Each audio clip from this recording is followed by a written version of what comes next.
오늘은 예수께 무엇을 구하십니까? 라는 제목을 가지고 함께 말씀을 듣도록 하겠습니다. 우리 아이들이 갈 데가 어디 있나? 어디 이렇게 방 같은 데 문을 열어줘가지고 함께 있으면 좋겠는데. 편하게.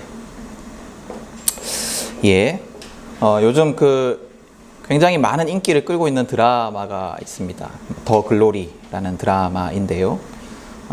저도 이제 그걸 이렇게 너무 잔인한 장면들을 제가 보기가 좀 어려워서 힘들어서 안 보려고 이제 노력을 했는데 하도 막 사람들이 많이 봐서 이제 이렇게 좀 스킵을 해가면서 봤습니다. 1화 넘기고 2화부터 해서 이렇게 봤는데요. 그 드라마에 보면 다른 주인공들이 친구라고 이제 어울리기는 하지만 가진 자가 아닌 아주 평범한 서민 출신이라서 무시당하는 그 인물들이 있습니다. 일진 중에서. 근데 이 인물이 무시당하지 않기 위해서 또 다른 친구들, 가진 부자인 다른 친구들과 같아지기 위해서 선택한 것이 뭐냐면 돈이 많은 사람과 결혼하는 거였어요. 그래서 부자인 상대와 결혼하기 위해서 무척 애를 씁니다. 근데 이 사람에게는 사랑도 또 상대방이 어떤 사람인지도 중요하지가 않습니다. 그저 결혼을 통해서 얻어질 돈, 그것이 중요합니다. 그래서 이 인물에게는 결혼이라는 것이 한 사람과 한 사람의 만남, 하나됨 이런 의미가 아니에요. 이 인물에게는 그저 결혼할 그 상대방이 나에게 줄 수 있는 것이 무엇인지, 또 이 사람에게 얻을 수 있는 것이 무엇인지, 이것이 중요합니다. 근데 이 캐릭터의 욕망, 이 드라마 속의 이 인물의 욕망을 보면서 우리와 예수님과의 관계가 생각이 났어요. 우리는 어떻게 예수님을 믿고 있을까요? 혹시 우리가 이 드라마의 인물처럼 예수님에게는 아무 관심이 없고 예수님이 어떤 분이신지, 예수님이 나를 향해서 어떤 마음을 가지고 계신지 이런 것에는 관심이 없고 그저 그분이 내게 주실 수 있는 것, 내게 주시는 것, 이런 것에만 관심을 가지고 예수를 믿고 있는 것은 아닌가, 이런 생각이 들었습니다. 여러분 어떠세요?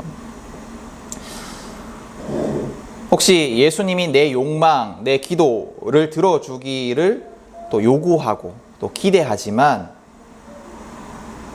그 예수님을 사랑하는 것에는 별로 관심이 없는 아주 계산적이고 이기적인 관계가 우리와 예수님과의 관계가 아닐까요? 여러분과 예수님과의 관계는 어떻습니까? 오늘 읽은 성경의 본문 속에는 예수님의 질문이 있습니다. 38절인데요. 예수님께서 이제 이렇게 질문을 하세요. 성경 그대로 읽어보겠습니다. 예수께서 돌아서서 그들이 따라오는 것을 보시고 물으셨다. 너희는 무엇을 찾고 있느냐? 너희는 무엇을 찾고 있느냐? 요한, 이 성경 말씀에 보면 요한은 예수님이 지나가시는 것을 보고 그의 제자들에게 이렇게 얘기를 합니다. 보아라, 하나님의 어린 양이다. 보아라, 하나님의 어린 양이다. 이 말을 들은 요한의 제자들이 이제 요한을 버리고 예수님을 따라갑니다. 그렇게 따라온 요한의 제자들에게, 이제 곧 예수님의 제자들이 될 그 사람에게 예수님이 하신 질문이 이 질문입니다. 너희가 여기 나를 찾아왔는데, 너희가 나를 따라왔는데 너희가 구하는 것이 무엇이냐? 너희가 찾는 것이 무엇이냐? 내게서 구하는 것이 무엇이냐? 여러분은 왜 예수님을 믿으십니까? 왜 예수님을 찾고 예수님을 구하십니까? 저는 오늘 이 성경의 예수님의 질문이 우리가 평생토록 계속해서 반복해야 하는 그리고 답해야 하는 질문이라고 생각이 됩니다.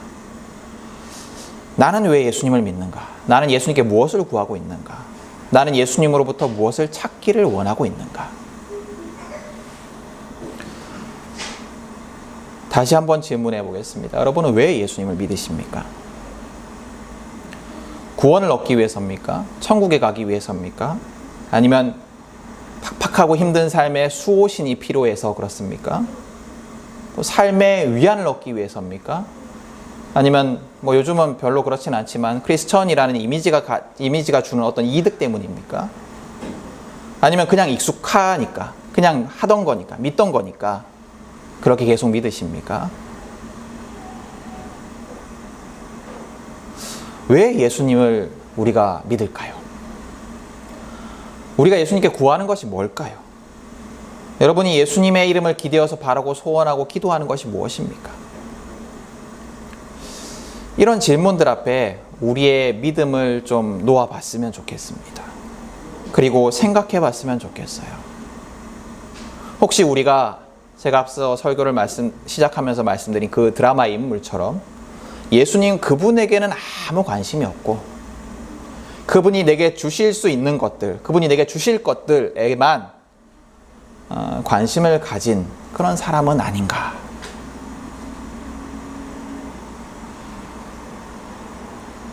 여러분, 우리는 예수님을 사랑한다라고 찬양하고 고백합니다. 어쩌면 여러분의 연인에게 하는 것보다 더 자주 그렇게 고백할지도 모르겠어요. 그러나 정말 우리는 예수님을 사랑하고 있을까요? 앞서 말한 드라마의 그 인물과 그 결혼할 그 남자와의 관계는 절대 사랑이 아닙니다. 여러 가지 사랑이라는 어떤 포장지로 꾸며질지는 모르지만 그것은 거짓 사랑의 관계입니다. 그것은 철저히 계산적인 관계이고 절대 영원히 지속될 수 없는 관계입니다. 그리고 그것은 서로를 공허하게 만들 수밖에 없는 관계입니다. 여러분, 우리는 예수를 믿으면서 예수님께 여러 가지 것들을 기도해요. 간구해요. 들어달라고 요구합니다. 예수님이 내게 뭔가를 해달라고 해주기를 원합니다. 근데 그것이 잘못이라는 것이 아니에요. 우리는 그렇게 기도해도 됩니다. 그리고 그렇게 기도해야 하기도 합니다. 예수님께 우리의 소원을 간구해야 돼요. 우리의 필요한 것들을 간구해야 해요. 그러나 혹시 그것이 우리와 예수님의 관계의 다가 아닙니까?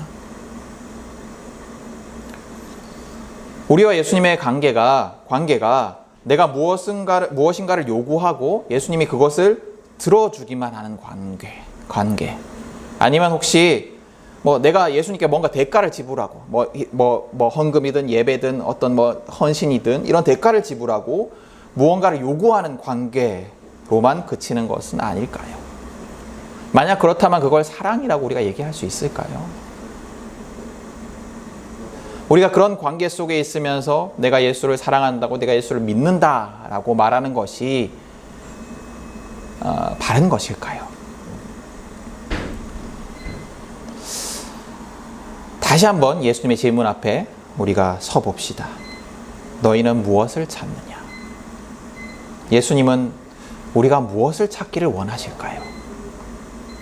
예수를 믿는다는 것이 무슨 의미일까요? 만약 그것이 잘못됐다면 예수님에 대한 사랑의 고백이 진짜 사랑의 고백이 되기 위해서 우리가 예수님께 찾아야 하는 것이 무엇일까요? 진짜로 찾아야 하는 것이 무엇일까요? 예수님은 그 예수님을 따라온 요한의 제자들이 그리고 곧 예수님의 제자들이 될 그 사람들이 다른 어떤 것이 아니라 예수님 그분 자체를 그분을 만나기를 원하셨습니다. 다른 어떤 것이 아니라 다른 어떤 것을 찾는 것이 아니라 예수님 그분을 만나기를 원하셨어요. 그래서 예수님께 어디에 묻고 계시냐라는 그 제자들의 질문에 대해 와서 봐라 라고 말씀을 하십니다. 그리고 하룻밤을 그 제자들과 함께 하십니다. 뭘 했는지는 나오지 않아요. 예수님과 제자들이 하룻밤 동안 뭘 했는지는. 근데 한번 상상해 봅시다. 뭘 했을까요? 여러 가지 일들을 했을 것 같아요. 같이 식사도 하셨을 것 같고, 오후 4시에 만났으니까요. 같이 식사도 했을 것 같고, 또 여러 가지 대화도 나누었을 것 같아요. 근데 그런 시간을 통해서, 하룻밤을 보내는 시간을 통해서 제자들과 예수님은 굉장히 친밀해졌을 것 같습니다. 우리가 누군가와 하룻밤을 지새일 때 얻어지는 그 친밀함, 누군가를 알게 되는 그 경험, 그런 것들을 했을 것 같아요. 그 하룻밤을 보내면서 대화 속에 드러나는, 또 행동 속에 드러나는, 또 인격 속에 드러나는 그 예수님 그분, 그 자체를 제자들이 만났을 것 같습니다. 예수님은 우리도 오늘 이 제자들처럼 예수님 그분을 만나기를 원하십니다. 예수님과 친밀한 관계를 우리가 가지기를 원하세요. 한 인격과 한 인격이 만나는 경험, 그것을 우리와 예수님 사이에 그 경험이 있기를 원하십니다. 이 친밀한 관계는 누군가의 말을 통해서, 누군가의 가르침을 통해서 얻어지는 것이 아닙니다. 예수님과 함께하는 직접적인 경험, 나만의 경험, 나의 경험, 이것을 통해서 얻어지는 겁니다. 예수님은 그렇게 우리가 예수님과 한 인격과 한 인격으로서 예수님을 만나기를 원하고 예수님을 알아가기를 원하십니다.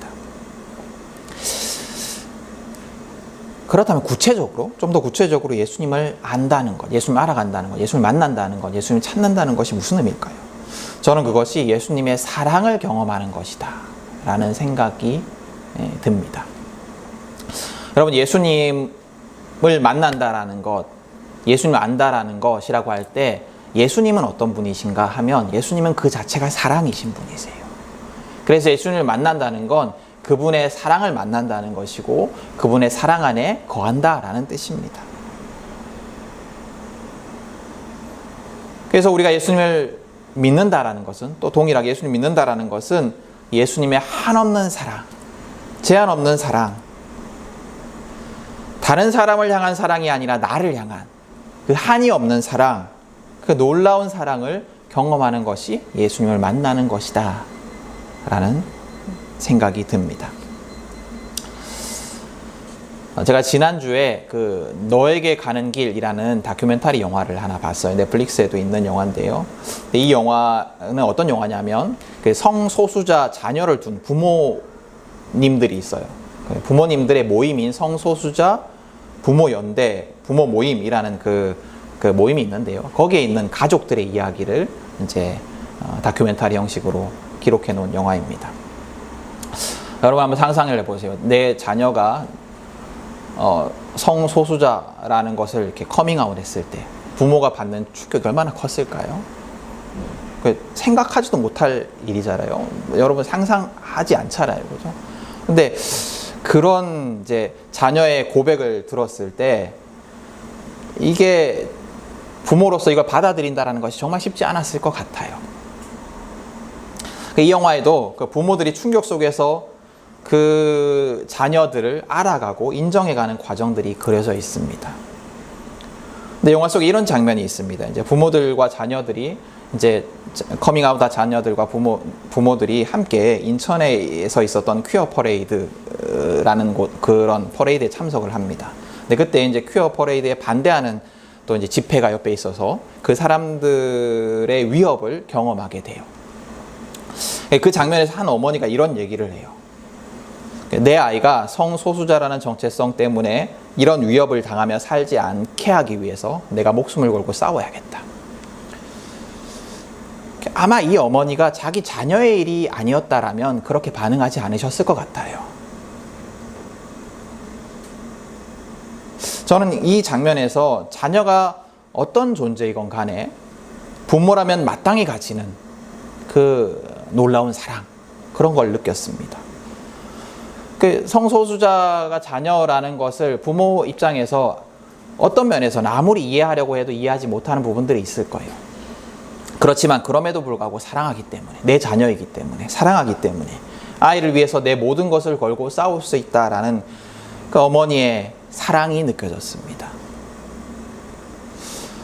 여러 가지 인간관계 속에서 사랑이라고 표현되는 것들이 있습니다.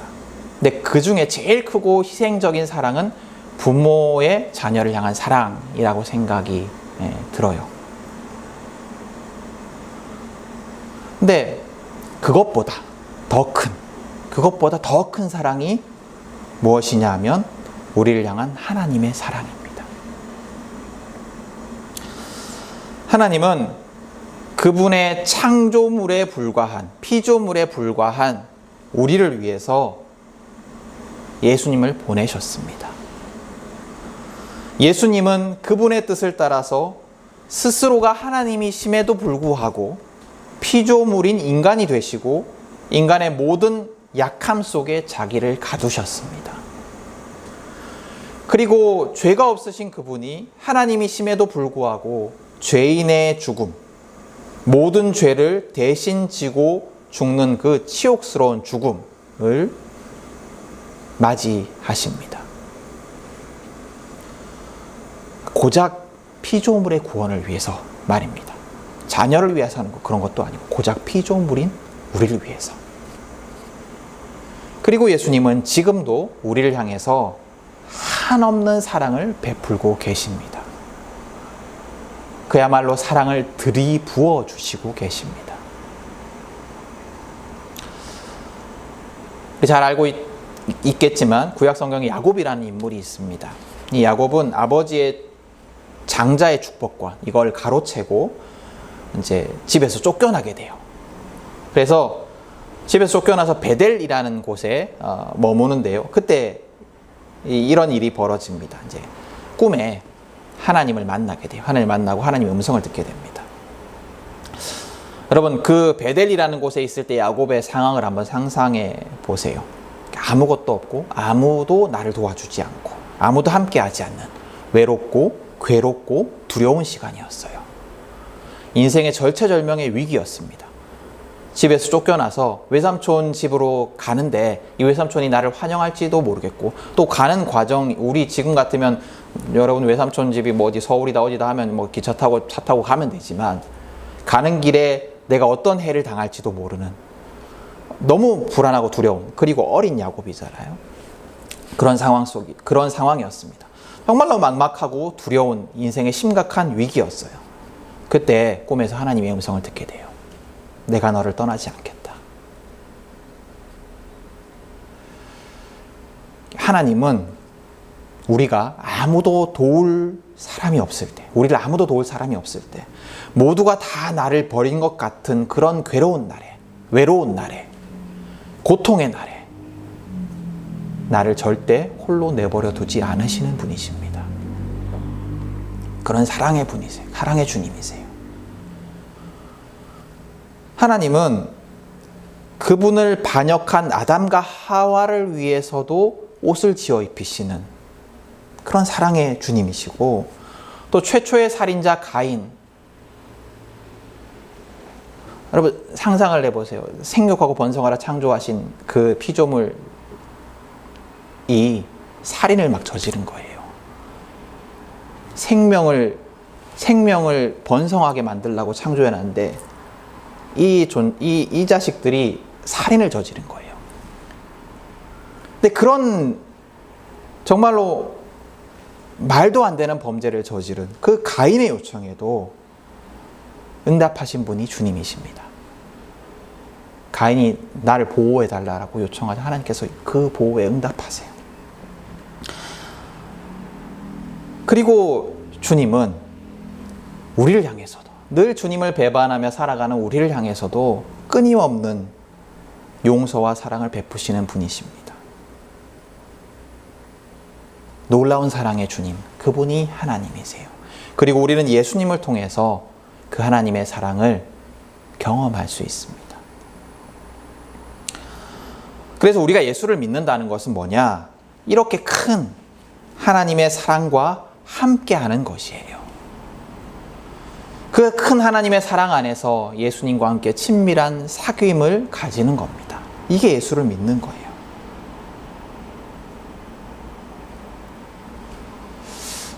그렇다면 여러분, 이제 예수를 사랑하는 것이 예수님께서 우리에게 원하시는 것이다, 우리가 찾기를 원하시는 것이다 라고 말씀을 드렸는데, 그럼 사랑은 어떤 관계일까요?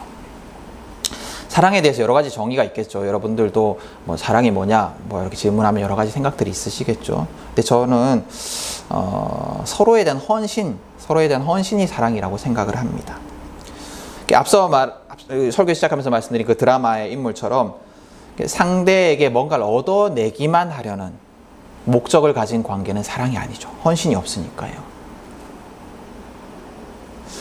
예전에 이제 한 사람이 결혼을 고민하면서 이제 조언을 구하는 이야기를 들은 적이 있습니다. 근데 어떤 고민이냐면, 상대가 너무 좋아요. 좋긴 한데 한 가지 고민이 있다는 거예요. 뭐냐면 이 사람이 그 상대방이 스스로를 위해서는 막 돈을 많이 쓰는데, 스스로를 위해서는 막 명품도 사고 뭐 꾸미기도 좋아하고 이래가지고 자기를 위해서 돈을 많이 쓰는데, 그 고민하는 그 당사자, 그 사랑하는 연인에게는 돈을 안 쓰는 거예요. 제대로 된 변변한 선물 하나 제대로 안 하는 거예요. 자기를 위해서 돈을 많이 써서 이제 돈이 없어서 그런지 모르겠는데, 그러는 거죠. 그래서 저는 그 이야기를 듣고, 그 사람이 이 지금 고민의 당사자를 사랑하는 것이 맞나, 이런 생각이 들었습니다. 그래서 결혼하는 게 별로 좋은 거 아닌 것 같다라는 말을 한 적이 있습니다. 그래도 결혼을 했는데 어떻게 잘 살고 있는지 잘 모르겠어요. 사랑은 근데 서로에 대한 헌신이에요. 근데 그 헌신은 모든 면에서 드러난다고 생각을 합니다. 돈을 쓰는 것에도 마찬가지예요. 자기를 위해서 물 쓰듯이 돈을 쓰는 사람이 사랑한다라고 말하는 그 사람에게 인색하다면 그것이 제대로 된 사랑일까라는 생각이 들었던 거예요. 예수를 믿는다는 것, 예수님과 사랑의 관계 속에 거한다는 것도 마찬가지입니다. 물론 우리가 예수님의 우리를 향한 헌신에 걸맞는 그런 헌신을 주님께 드릴 수는 없어요. 사랑의 관계가 언제나 공평할 수 없듯이 예수님의 헌신, 예수님의 우리를 향한 사랑은 우리의 헌신, 우리의 사랑을 압도합니다. 절대 우리는 거기에 걸맞게 주님께 사랑을 드릴 수 없어요. 그래서 우리는 언제나 예수님의 사랑에 빚진 자가 될 수밖에 없습니다. 그러나 그럼에도 불구하고 우리가 정말로 예수님을 사랑하는 자라면, 예수님을 믿는 자라면 예수님을 향한 헌신, 예수님을 향한 헌신과 포기가 있어야 합니다. 모든 면에서. 오늘 제자들도 보십시오. 이들은 예수님을 따릅니다. 예수님과 함께한 이후에 예수님을 따릅니다. 근데 예수님을 따른다라는 것은 뭐냐면 이 사람들이 자기 인생을 예수께 걸었다라는 거예요. 제자들은 자기의 생업도 내려놓고 자기의 가족도 내려놓고 모든 것도 다 내려놓고 예수님을 따라갑니다. 예수님과 언제 어디서나 함께 합니다. 모든 것을 다 포기하고 자기 인생을 예수께 헌신한 거예요. 예수님의 제자들은 그러했습니다. 그렇다면 예수를 믿는 저와 여러분, 예수를 사랑한다 고백하시는 여러분, 여러분은 여러분을 위해서 생명조차 아끼지 않으신 그 예수님을 향해서 무엇을 포기하고 헌신하고 계십니까? 예수님은 우리를 향해서 모든 것을 다 포기하시고 헌신하셨는데, 생명조차 아끼지 않으셨는데, 여러분은 예수님께 무엇을 헌신하고 있습니까? 혹시 여러분 예수를 믿는데 전혀 손해보는 것이 없는 것은 아닙니까? 예수를 믿는다 하면서. 예수를 믿는데 여러분 전혀 불편한 것이 없지는 않습니까? 예수를 믿으면서 포기하는 것이 전혀 없는 그런 삶을 살아가고 있지 않습니까? 만약 그렇다면 우리가 정말로 예수를 믿는 걸까요? 우리가 정말로 예수를 사랑하는 걸까요?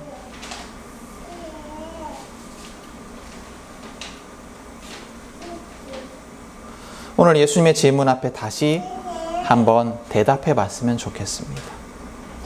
너희는 내게 무엇을 찾고 있느냐? 너희는 내게 무엇을 구하고 있느냐? 여러분, 우리가 구하는 것이, 우리가 찾는 것이 예수님 그분입니까? 정말로 우리가 예수를 사랑하고 있습니까?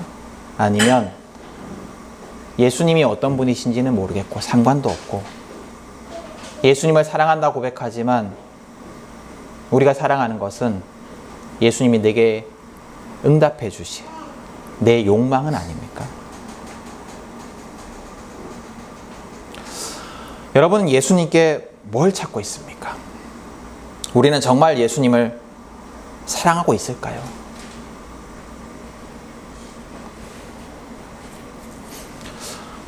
여러분, 우리가 주님 그분을 찾았으면 좋겠습니다. 우리가 예수님을 정말로 사랑했으면 좋겠습니다. 그분의 사랑 안에 거하며 그분과 친밀한 사랑의 관계 속에 거했으면 좋겠습니다. 여러분 좀 간구하셨으면 좋겠어요. 내가 정말로 예수를 사랑하는 자가 되게 해달라고. 그리고 그 사랑을 늘 경험하며 또 전하는 자가 되게 해달라고 여러분 기도하셨으면 좋겠어요. 간구하셨으면 좋겠어요. 모든 기도에 앞서서, 모든 간구에 앞서서 우리가 그렇게 기도했으면 좋겠습니다. 그분이 주실 것을 욕망하는 삶이 아니라 그분을 욕망하는 삶을 살아갔으면 좋겠습니다. 이렇게 그분과의 사랑 안에 거하는 사람, 그런 사람이 예수를 전할 수가 있습니다. 그분의 사랑을 전할 수가 있어요. 그분의 사랑을 경험하기 때문에 그분의 사랑을 전할 수가 있습니다. 오늘 성경 속에서 예수님을 만난 제자들이 바로 한 일이 무엇이었냐 하면 자기 가족을 예수님께 데려오는 것이었습니다. 어떤 책에 이렇게 이 본문을 설명하면서 이렇게 기록되어 있더라고요. 모든 기독교 역사 속에서 일상적으로 일어나는 일이었다. 복음을 받아들인 자가 제일 가까운 사람을 주님께 데려오는 것. 예수님 안에 거하는 자는 이렇게 예수를 전할 수가 있습니다. 여러분 설교를 마무리합니다. 여러분 예수님께 무엇을 찾고 있습니까? 이 질문에 대답해보는 한 주간이 될 수 있기를 소망합니다. 나는 예수께 무엇을 찾고 있는가? 나는 예수를 사랑하고 있는가? 내가 예수님께 헌신하는 것이 무엇인가? 그리고 이 질문이 평생토록 기억되고 또 질문되고 또 대답되는 그런 삶을 살아갔으면 좋겠습니다. 그래서 우리 모두가, 이 말씀을 듣는 우리 모두가 예수님을 욕망하는, 예수님의 사랑 안에 거하는 자들이 될 수 있기를 축복합니다. 주님을 구하십시오. 주님을 찾으십시오. 그분의 사랑의 풍성함 안에 거하십시오. 그런 복을 누리는 우리 모두가 될 수 있기를 다시 한번 축복합니다.